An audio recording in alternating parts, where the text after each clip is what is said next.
ఆంజనేయ స్వామి చూడండి, సీతామాత దర్శనం చేస్తానని 100 యోజనముల సముద్రం మించి వెళ్ళిపోతున్నారు.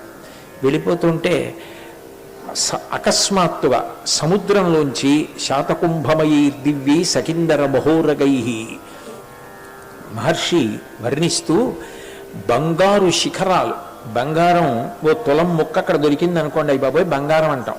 ఓ ఉంగరం దొరికితే అయ్యి బాబాయ్ బంగారం ఉంగరం అంటాం. బంగారుపు శిఖరాలతో కూడుకున్నటువంటి మైనాక పర్వతం సముద్రంలోంచి పైకి లేచింది. అందులో సూర్యోదయం అవుతోంది.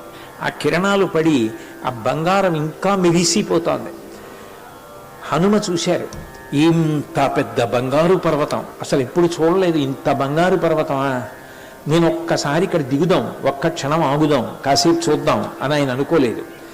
నేను సీతమ్మ దర్శనానికి వెడుతుంటే ఇదేదో నన్ను ఆకర్షించడానికి అడ్డొచ్చింది, మధ్యలో పైకి లేచింది, కాబట్టి నేను ఆగకూడదని